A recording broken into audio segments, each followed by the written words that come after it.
Relationships అంటేనే complicated, చాలా complications, కష్టాలు ఇవన్నీ కూర్చొని మాట్లాడుకుంటే అయిపోతుంది కదా, అలా అనిపించింది.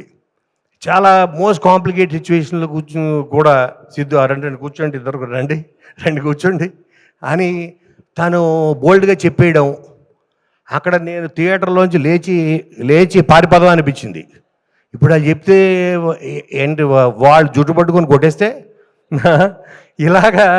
సో నేను కాసేపు అటు ఇటు దిక్కులు చూసి ఇదేంటి ఇలా చెప్పేస్తున్నాడు అని. అంటే మనం చాలా విషయాలు పైకి చెప్పుకోలేం, మాట్లాడుకోలేం, డిస్కస్ చెయ్యం. అలాగా ఒక డైలాగ్ తోటి, ఒక మంచి కాన్వర్జేషన్ తోటి, ఒక when your heart is clean, okay, నువ్వు చెప్పేది అవతలకి కన్వే అవుతుంది, when your intention is right. అలాగే Varun from start to end తన క్యారెక్టర్ గ్రాఫ్ నుంచి, దాని నుంచి ఒక్క సెకండ్ కూడా బయటికి రాలేదు సిద్ధు. ఆ క్యారెక్టర్ గ్రాఫ్ నుంచి తను ఏం చెప్పదలుచుకున్నాడో అది అవతలకి నచ్చుతుందా లేదా, దానివల్ల he will lose a relationship, he will gain it, అది ఆలోచించలేదు. తను నచ్చింది చెప్పాలి అనుకుని అది తను సినిమా త్రూఅవుట్ అది మెయింటైన్ చేశాడు.